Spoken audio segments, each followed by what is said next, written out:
नमस्कार साथियों, आप सभी का बहुत बहुत स्वागत है हमारे YouTube चैनल पर। दोस्तों, आज के इस वीडियो में मैं आप सभी लोगों के लिए एक बहुत ही बड़ी वैकेंसी लेकर के आया हूं। और वो वैकेंसी क्या है कि वो उत्तर प्रदेश से वो वैकेंसी निकल कर आई हुई है। और निकल कर आई हुई क्या है और किस पदों पर वैकेंसी निकल कर आई हुई है, तो उस पद का नाम है UPNHM CHO रिक्वायरमेंट 2024। यानी आप देख सकते हैं यहाँ पर NHM यानी नेशनल हेल्थ मिशन के तहत उत्तर प्रदेश से यह वैकेंसी निकल कर आई हुई है। तो मेरे दोस्त, यदि आप भी उत्तर प्रदेश के निवासी हैं और आप इस समय BSc नर्सिंग पास कर चुके हैं और आप इस समय कम्युनिटी हेल्थ ऑफिसर के पद पर जॉब करना चाहते हैं या जॉब प्राप्त करना चाहते हैं, तो आप सभी लोगों के लिए एक बहुत ही अच्छी खुशखबरी निकल कर आई हुई है।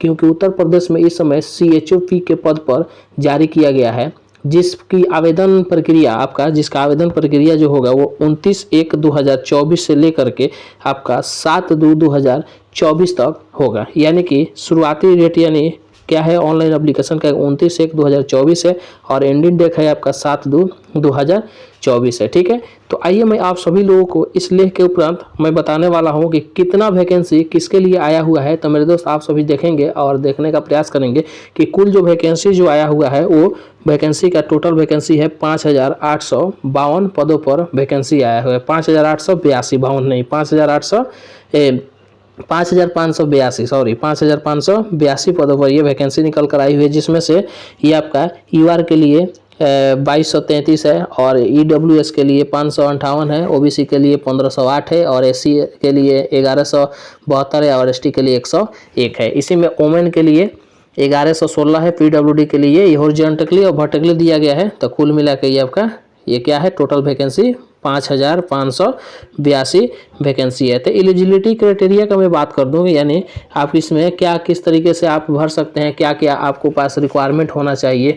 तो अब मैं इस रिक्वायरमेंट की आपको बता देना चाहूँ कि आपको कम से कम BSc नर्सिंग आपके पास कंप्लीट होना चाहिए, यानी BSc नर्सिंग आप पास होना चाहिए। ठीक है, और आपकी उम्र सीमा की बात कर दे तो उम्र सीमा कम से कम 21 वर्ष से लेकर के और 40 वर्ष के बीच उम्र सीमा होनी चाहिए। ठीक है, और UPNHM CHO रिक्वायरमेंट 2024 से संबंधित जो आपकी पात्रता है वो क्या होना चाहिए कि आपका निवास जो होना चाहिए वो उत्तर प्रदेश का होना चाहिए। यानी आप उत्तर प्रदेश के निवासी होना चाहिए। आपको किसी भी यूनिवर्सिटी से BSc कंप्लीट करना है, ये जरूरी नहीं है कि आप UP की यूनिवर्सिटी से ही आपको BSc नर्सिंग कंप्लीट करना है, ये नहीं, किसी भी यूनिवर्सिटी से आप कंप्लीट किए हैं कोई दिक्कत नहीं है। ठीक है, वैकेंसी जब होगा तो जब ऑनलाइन होगा तो उसके अंतर्गत जब आप वैकेंसी कीजिएगा तो आपका एक्सपीरियंस भी लिया जाएगा और फॉर्म भरने से संबंधित सभी डॉक्यूमेंट आपके पास साथ होना चाहिए, आपके पास होनी चाहिए।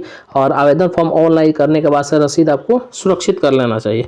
तो मैं आपको बता दूं कि जो आवेदन आप लोग कीजिएगा तो आवेदन के लिए आपको क्या क्या लगने वाला है। ठीक है, तो आवेदन के लिए आप क्या कर लगेगा कि आधार कार्ड और पैन कार्ड होना चाहिए आपके पास, जाति निवास प्रमाण पत्र होना चाहिए, मोबाइल नंबर और वैलिड ईमेल आईडी आपके पास होना चाहिए, पासपोर्ट साइज फोटो और आपका सिग्नेचर होना चाहिए और एजुकेशन सर्टिफिकेट होना चाहिए। तो एजुकेशन सर्टिफिकेट कौन कौन सा, तो वही आपका 10th का होना चाहिए, 12th का होना चाहिए और आप BSc का, यानी चूंकि ये BSc पर है ना, तो BSc का आपके पास सर्टिफिकेट होना चाहिए। ठीक है, और मैं आपको बता दूं कि ये फॉर्म को जो आप अप्लाई करेंगे तो किस तरीके से आप अप्लाई करेंगे। अगर आप चाहते हैं कि किस तरीके से आप उस फॉर्म को अप्लाई करेंगे, अगर उस पर वीडियो बनाना चाहते हैं तो मैं आप कमेंट जरूर करेंगे, मैं आपको वीडियो प्रोवाइड जरूर करूँगा। Thank you, thanks for watching my video.